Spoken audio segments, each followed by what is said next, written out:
Hello Manipur tabiri basingbu ahan bamaktada taram nokchari ngasi si irai numitni Hakshel gi oina lokuchari behiramsi Angang Khaoda Matum Leiba medical gi term dana Uterine Fibroid haina khangnariba sini hiramsi gi matangda studio da lengchin biriba ngasi gi expert na Health Services Manipur gi senior gynecologist oina thaupu biramba aduga hojik na Kathmandu University gi makada medical college gi visiting faculty oina lebiriba Dr.CH.NABAKANTA Ceremony Dr. na chilaba matam kaitok biduna lengbirakpa gidama ahan maktada Dr. bu thagachari taram nokchari Dr. Hogdok chabasi ekhoi wafamsi lakchadringi da hojiksi ekhoi khudingmak covid tagi section daba yadabanina miyam da tabiriba pumnamakta ekhoi punna khangminanaba covid ki picture amatang ekhoi hogdok charaga Dr. dai wahang lakchege hojik Bharat ki oina chaurakna coronavirus ki laichatsi khara hantharakpagi mong lerga su hujik Manipur amadi ate awangnong poke state sing Meghalaya aduga atopa Maharashtra Kerala na singbada hanthadri aduna koi checkshin daba yadri ngarang maksu 19% mioi chama test obada mioi kungi maya da tholok bai basi aphaba khudam natte aduna Manipur da hujik mioi lising humbudra manga he na positive cases ki report leirabani sigi manungda yamna laibak thiba leikidabagi mioi lising amaga chani nifuma thoi ngarang numidang wairam phawbagi report tamasi leikrabani aduga India gi 6 crore ahumni malem pumbagi sigi manungda India gi saruk se aduga mioi lakh mari hena bharata leikidre aduna khoi khudingbak sarkar na piriba lenga ki khoi khudingbak khoi gi chana kanglon singa se ngaktuna covid tagi ngakthok minasi aduga isana saigi vaccination gi sahi matang shuru khudingmak na vaccine gi dose ani si loina ma kapthok pinana bagi damak su hawdok chaboina ningsingjari hawdok chabasidi ngasi gi hiram sida lakcharaga doctor Angang Khaoda Matum leibagi mawong aduga magi leifam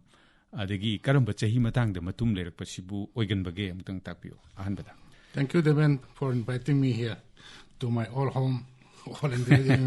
Thank you very much. I really mean it. Angang Khaoda the Matum Leiba si it's a yam toina thangnaba se around nupi sahi kuntra manga ni phu thagi kamandai swai sida koni yeng 30 to 20 to 30 dum fibroid leini khar pikpa khar chawba yam chawba anmaina lei anmaina fibroid si da kitang panjage Angang Khaoda makhada side matum leiba sida ovarian tumor na ovary da leiba matum mamaga Angang Khaoda leiba matum se yamanaba adana aikoina satra singa tambiba kanda Angang Khaoda gira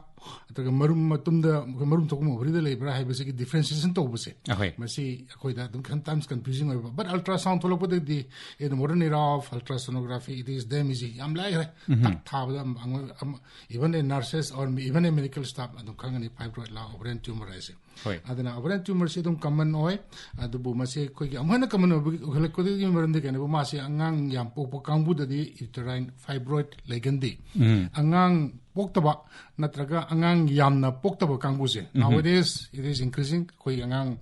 family planning to the babu yar koi family can be yam gyan tar amina and definitely my message very simple say nipu mari manga surak pa saida koi gi sing chat da nungai raktraba adagi matum de boduna tor aba dagi thagi lagda I kaina salaba adagi singsi specific chatpa akogi yung hambada singsi khak le hoduna fil toba khongkhut hambada constipation toba khong hamba nungai taba adagi khwang na ba ki khongda refer pen wala agidi uterine fibroid or ba yai na Dr. Nazu jiktabire takpire masi yamna common noiba akoida sum tajabada nupi ayambada ngasai reproductive age sahi kunmanga kutra swaidagi horagana sahi nifumanga yankei swai bogi maraksida isida yam common noiba do ayamba nupi singdadi masi leiragasu mangonda nungaitaba aduga atei symptom sign amata leitana adum tuminna manungda leijaba aduna hakchangda akaiba piraktaba haitare kana gumba kharadana akaiba pirakpa adu masigi percentage di yamde na hai masi sum leijabada kaidaba potla natraga masi ultrasound da thengnare doctor na mangan maru muk chawbadagi na kg ma hena lumba phawba thengnari bani adu cho sigi da is da kari doctor gi oine kari mot debi inga sa aham haje ko do pikpa maya na sawo yam sawo simna size lere adagi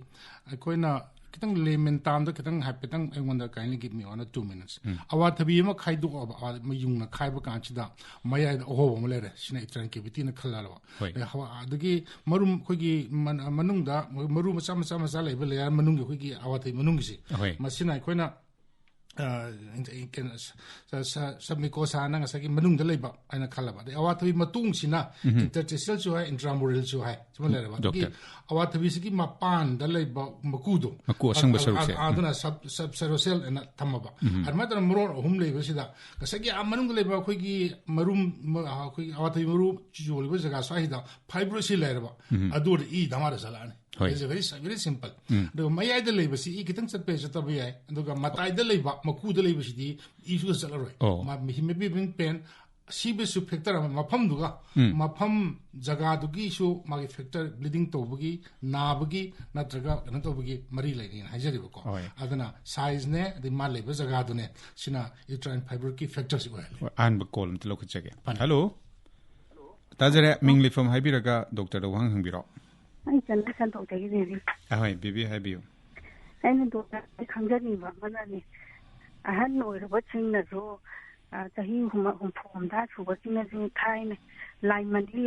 a Puximare Marita, and let them hide back. As a teacher like the no Jumpa and people like her wishing the Jotum Matum like Figaro, patient or what is young. Penny, Dr. Gita Bishi. Hositi Tiny Lemons, autocracy is the internet is only pirate mobile, pirate, Yare, ultrasound, Panki Sam, and Tingaga, Tav, the Dunkang and Matum Military. Very simple, Dr. Missing Yame, Manipur, Lemon, Giwas, autocracy, some the doctor, Vice has to go to Bomana. Let's have been a pimsa, the ovarian tumor labor is Madumle. I heck Marimata, I'm not Krabada, medical Gishatoka, wing, depend by my ovarian tumor seal later, a someone person to H around. Quickly put in Chitaramu, Kisang, Polomoki size, Toba, Manami Pantas. An ovarian tumor, see, anywhere Libya, uterine fibrosis, anywhere Libya, but Madika Tingadi, Cartena, fibroid, the ovarian tumor sitting a ling and some developed to be an okay. Call them take a hello. Hello. Hello. Marak this is phone guy boy in a doctor. Ujigi doctor na takpire. Masi yum pandring ay desu lesabishing desu uterine fibroid cases it tenable duga yum palaba matung desu kanagumban angang amalera matung the anishuba angangi miro lamdai miron bahora matung desu uterine fibroid sit tengarak but to ogadi maduna magi size du chawdraba aduga ate complication lateragadi miron baduda dum kashu kaidabra ngasagi yum pandring ay de oregana madu lokthokpada Quigi womb do they da uterus do they da Karsombra Maduna Haying Man Angang lining up Matum da Akaiba, labor later Bram to single pew. Which kind of the Quigi, Quena, some Pimsam as I could Mangakuntroka and make a past of Tom Tanks that man, no idea out of some young guy trying to home linked away when I could Maru Tabadona. When I get the Bemanang Young number to a Nang Fibroid later, Nang Haying Bercanico Chasa, high than a high. I don't know. So fibroid sila negative angang oibigi the problem create to be at an angaling ediki honasum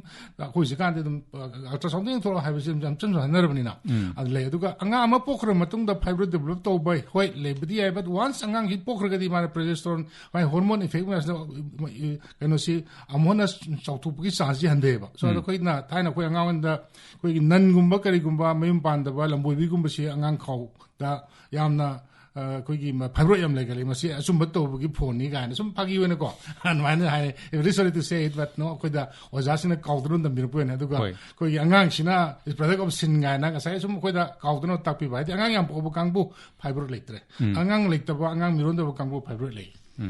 Hello? Hello? Hello? Hello? Caller say, I could give Canositabi Bra Conjel say, hello. Phone Nizabo in a Dr. Makasum Satazi. Sigisi, Quiggy Karidagi, or the Ino Harisia, Quiggy, ticket pomatum, the Carino Oigali, Dr. Marcia.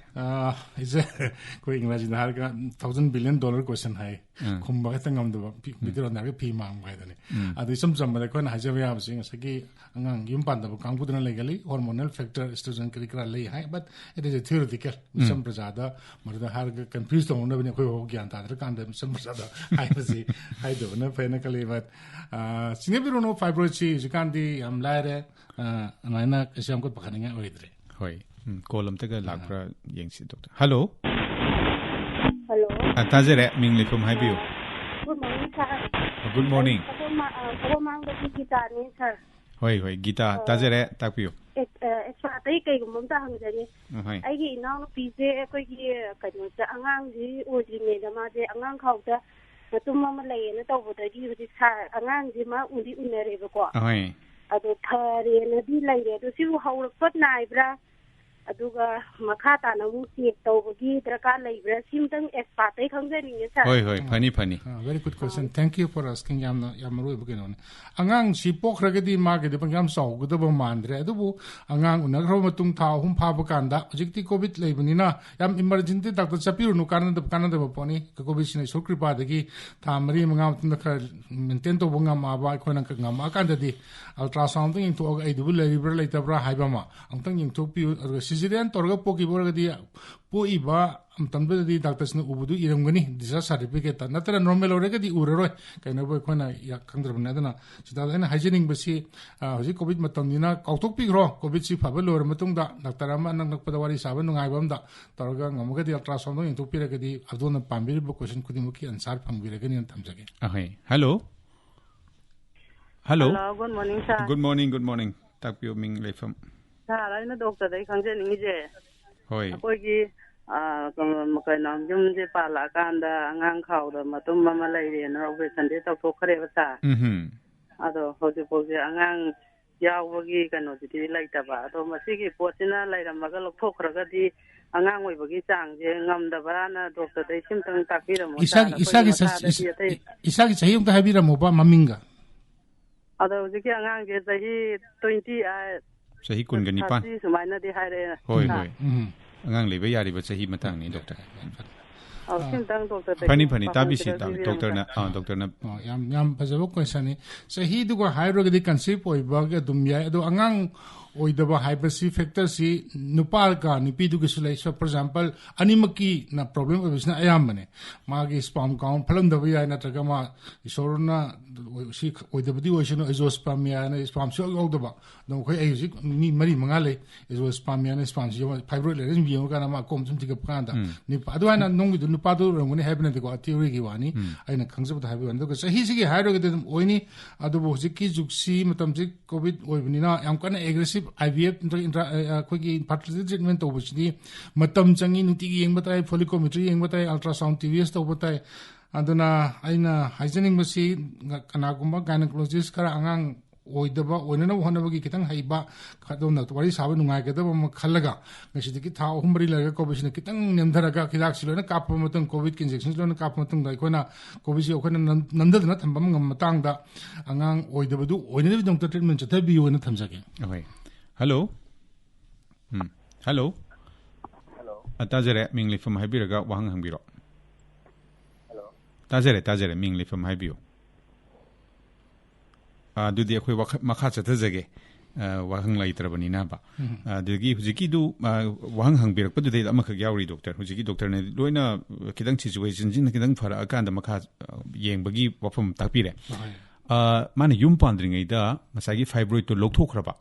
maduna masagi angang si womdugi manung du da wal du nappaga angang si oirakadoribni doctor adudai da masigi sida fibroid to lokthokku matamda lokthokre jo hairi aduna hujik si angang oibada maduna su problem leiroidra fibroid lokthokraba matungda angang adum oibra sini ngasagi ma ai sai sa ahum jaga ahum do awatbigi maku de leibor modi am kaisu daga lete awatbigi matong da ida oira ke di beras kar kadum le duga maroina manungda awatbi maru ya le jaga ko gi endometrial cavity se masida oira ke di mana bad nakku da jaga da mana scar le dana masak phana phase le sabi da thangna mama jibu ya la gadi phase da da mai tawdna sab kan manung sida leiba ko gi mirror manung sida leiba se da akoina loktokibu oragadi angang popuda definitely it interfere the conception amkasi go manung waida leiba fibroid loktokibu oragadi definitely mana angang oibada mana akaiba pi habi hoi doctor ne yan samna habi krenga sai hogolakpada akoigi angang khausi awathabi ama khaidokpagi mong du dei khoni yengaga mapan thangba maku du dei da fibroid leramaga di problem leitre adi awathabi gi matung du da leramaga su problem achoba leitri aduga manung ithang thangba layer do madudai da hayang angang keno su embryo so dudai da naptorim ni maduda oiramaga di kitang complicated lei hai aduna sai lokthokibadu mapan thangbadur mayai thangbaduda oiramagadi adum huji angang oibada problem amta leiroi na doctor na haibi hello takpiu hello tajare mingli from takpiu wahang hangbiu hello tajare mingli from haibiro wahang hangbiro ai kaibulam jawtagi robindro takpiu aina doctor ya khangjening se ai angang khawda fibroid lai haiba se amadi angang ipi angang wada namda haiba se hunjali ba nungsit chari bi jati kai mai leina bage haibado doctor na pakum bira mumiam hoi mani hujikandi singju mochilakpa ka mapan gi chinusa sengakta basiga siga kari mari leina ba yabra doctor Ravindra sir kolumjadagi thank you very much for asking wonderful question todokpa saba thakpa ga hawa nungsika mari leina de haina ithamjage to hormone se khoina sari bi thai da hujik si koi gi har til hita hormonal plastic to yor si mun thiluro gi definitely khar dilai hai madumong na koi am prevalent oiba se covid na so zindagi longno bani haiba samaina hekta garagra to budina te definitely koi yarangi aduna hujik kan di organic food chasi koi masak khar thijare ga so har hafta ba gi mitla hafta chasi ane adu robindina khanbi wakali am summi akoi yari mo kai pataba dugumba har hapa gumse duga tadong di mari le ndin hai thamsage hello tajare mingli from haibio wang hangbiu phone to jare bai da khosam bitge angam bai gani angam batakpio ngasigi koi thambiri ba koi unda koi fibroid laibagi matang se ta khitang di thai tok chare aro sara wahang am khak hangjege habi gol bladder da koi ai matum se laiba tuga hazal action nung laiga su adum sagona ga lairi bani sikise regi ani makse ki hol torgala fok matam da ya ga dra na tragana ora yara tamira ai se leproscope si 92 de hosin ba hora leproscope ki am jana idea leze adu gallbladder si leproscope ki le the gold standard hai machine kwai di phara bani adu sarjana pabama tanna view koi ki hol to bigera len bigera apam bukan view ki hol na pesa di khare am jangi hojik ti lai bana am ngal tani na adum sam chamba to so ga inji mam khai gel ga to si awi kharam di ki hol du ki am 1 cm ahum 2 cm am makhai dum ta pesa sinya ke puting adu haina ki hol to no haibna te am ki hol sarjan but anyway mari dile na te to aina harba sina pakum sina dum kan be ne khali ngamba hai aduga doctor hujik mayam na pakhatna ri si matum bu hairaga di ekoi gi ekda pakhatna bam khag yawe doctor na ju ne khangbiri baduni aduna uterine fibroid angang khawda matum leibase magi size picture no mangan maru muktang chawsu no kutum muksu chawsu no maduna sum leijabada kaidabra maduna phataba olakpa yabra tapio na masi kana uterine fibroid na cancer on body leite ado yes before I forget kanta hai joke hida khra koi gi generation loss kan le local gana koi gi kitang handana body le hida se amana nipi operation se aisu ki ai even I want the eating ba ai diabetes ni ado eating ba ebok tal le definitely I'm a human being operation se lo ni ki bani na yam to ina hangbo question na ngai hangbe ai ni sai tom hangjarage hidang na tumbang ngambra ha ga di ngamde kitang masing handana ba na lo ko machine budi ya aduna koi gi fibroid si tumhanba simang ngamdre bisim thambiro operation si amdar kan aduna aina hajaga de budi fibroid le na khambira ga di yum se dum tam chana bandhopi ba angang tuna kan si ona hona bi ba haidi reproductive system is itself is a treatment for uterine fibroid angang unaba angang miron ba ba se uterine fibroid ki laying ni na sain thamjage hello tajare mingli from haibio tai ngum sabin li hemen tane ga sa hemen ta takpio aina khungjening sa koi gi sigi problem din ki wi bing to tori ku gi yim pan dum tam kha theng na pan do gum ba andagi ti akoi gi doctor ni sa angang pok to ba de ngang pok to ji di boi ga len hai ba adubu ma se aina khungjening ni na mo hena akoi gi jikan ni akoi gi tinjak te ju ki ma ti akoi gi mai marong yam ko na lu jang bi da kan mayam sijen na ri mani ai hidang mana na timba so to ba ko gi sing gi timba sa ba du ni na ken no boi ga du ga koi khun na leiba koi kha so tha ni sing thabo ngang yam kan ba tum ji de oi ko leiba jala de khunjani ba ita hoi ahan bagi wahang du madi ngasai Robindro na hangbirak tana madu madi khumbi khra dur ga su doctor na ten takna khumbiro sari thai bas dei da phataba yauki baduna masi oirak pa yabra adi khungang da yamna koi gi labuk da thabak su ba namit khudingi humang ta han basing dei da masi oirak gi chances leibra hamanda khungi lo jilo ya sam nukhise ei punsi gi am saruk ti ei Kungangda tabok tawi hai te adana I ming kasate impal da Kungangsi because 70% of the population live in the rural area. Adu ngasagi hemandana disumme ngasagi angang poktawa kangbu angang yang naron chonu kangbu je fibroid to gulle se adu masidi khoina thaina di angang poktana to ga pa har masidi masama tondi am gyan tare aduna masi naron cha khoi angang si yum thengna panba adagi kanto kangbu sida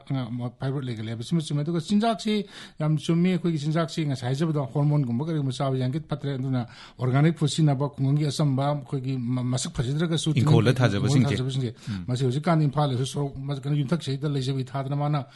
organic to busi amna is a fashion amo na kana buso edu man to eduga jarda chabuga fiber ka to kumari linde du jarda disan jani de jarda se it's cause build the hell of cancer ka to me ko sina nga sa gi cancer ga gi tb ga heart attack si damat to hole dana any hidak mana gi jashiri ya kullu nar ga hajiri yangi sabi nu ana san tham jage ahoi phone call tak lok chage hello tajare ming le from habiu Riyaz hai ba Masih kalau mana tu beri, hoi. Masih pun pergi, jauh besar. Hoi. Sekarang dia. Funny. Yam cahi nauring itu ke dum fibroid cibu semba hau kerana dot amat itu hau ira doktor am tetapi. Ya sahab Assalamualaikum hai tare. Ado rasna khangi question do ngasai ju khumre koi masi khumbangam de ke hormonally obia na theory am le do isam chamba khungde prajama da ai MBBS MD chhatra tak do ta ora gadi kan ju kan de sto ko masi angang pok ma pung do yaw na te hanak haijage do isam chamba da ma ngakha na bai bu ngalnam tam chana mim kai panba aduga maramok ta chahi ma da mutang di doctor gani ki chalaga yeng thupi ba aji pisayam sangbu sunate sarkar de lupa tarakun pairaga dum changaga yeng be adana rias mi dokpa koi gi sigator kumri le nadi na tham jarage awai kolom tak lok chage hello tajare ming le from habir ga wahang hang bir kong ba tagi naw bi hoi doctor da hang bir wa pi oi bi sing da ina spatai khang da ba sing pi oi bi sing da nang khok da na ba bi sing dom lak ta ke asi sing ma ang da khri da ni ba hoi kamai na khang ga da ge hai ba doctor hu je hang bir ise naw bi na naw bi hana su mo hai gram ko hai je naw bi sin si naw bi sai si san bi ming naw bi ko he masi thagi khongkap lak de am ka hai na sat ba di imrak ba su ibiding dum to ba adagi the is a basis of hapta nu mangani ko lu jaba ko sing ba tu ho ta hapta aman mitran mu sang ba ko kha na ba sing ing han bi chat ba aduga yung je lo na han do ko zum khak le hodong to ba aduga khong ham ma da constipation to ba khong ko gi khong kan ham ba khong ham ya da ba aduga khwang na ba aduga khwang na ko ding ma bitan fa le ha bi dia de ko khong na ba gum su le be adana na wis na isam cham ba khoi poi mari manga sang tham hoi masima thengna raga di ultrasound ama phalong lok thok da dum khangani doctor na hello tajare ming le from habiu good morning sir good morning dugi leisabi sing haja ta sa yum pan ji sing ai ko gi magi tha ji leila ko matam da puk yam na ba hai ta hoi masu masina hai re ba symptom ji ai ko gi leina si ho na ba gi mar moi bra masi gi timing si leira ga di ai ko gi hana hidak sing ti ko gi sum sa da ba ko ta ba sum dai da sing na ba sing to khra ba bra na ta na ultrasound direct lo to ko na di 5 days wo ji wo do ma le su ko ba si ki tang ta han sai bu ming to habi na mu ba mingle anyway because his question was really relevant mani I am the important sai ki ming di khangja ho de bo la pang na bhakti gachari yam na nusiba maroi ba question engon da sen pimcha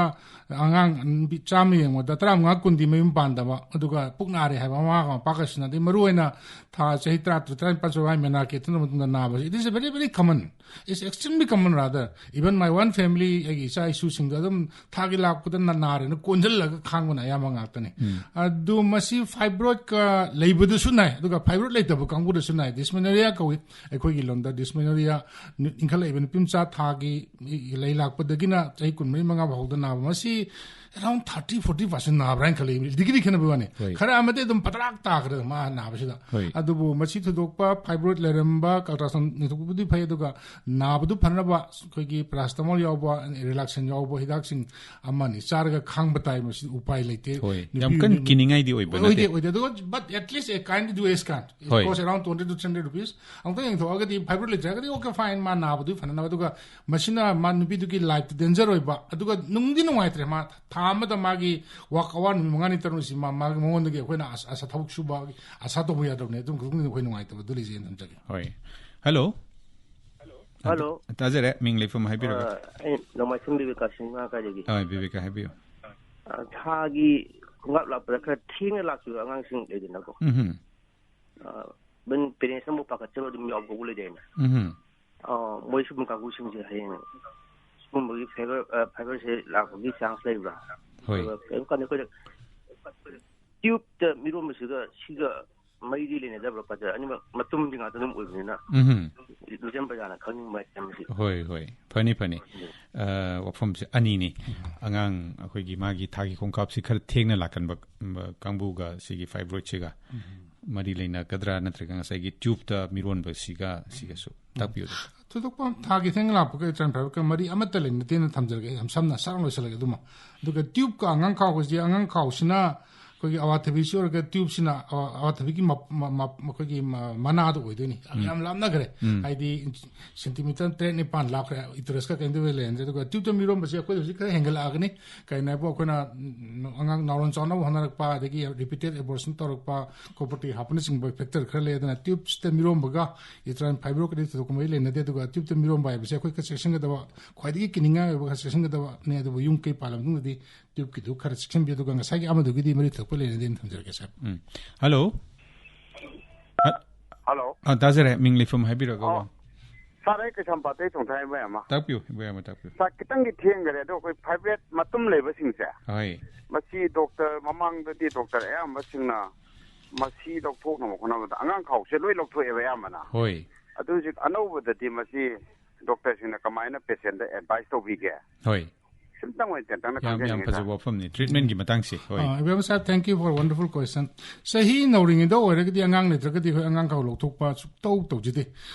marum duna le matum duna le ga ma gi akai ba la kana matum duna lok thoi ko to ga sahi yan ni phumanga yang kai su jala ba ai no ji matum duna lok thok ne hayeng si la ga amu bleeding toren la kana angang khaw machin su phatre ha re adu ore gi ko hysterectomy na ba kana bu paisa change operation ma to wasla na sang di lak mum sang ka ni sarkar gi to ga lesing kun nga kuntra sang ka ni da kungangi la mi am da palising kuntra anirek hanala o haiba da gi on to that magi time matam de my human resources and financial conditions nga sahi nauring de di akhoi angang kaw suklo loktokti sahi yamaga di hanjan lakto su lokto chida na haina loktok pang tani na ibo yam sa ta swan thamja hoi yam nungai jere doctor angang kaw da matum leiba uterine fibroid chi karino duga kari degi kamdong na layeng degi haibana chingbagi matang da ofum kya takbi khiba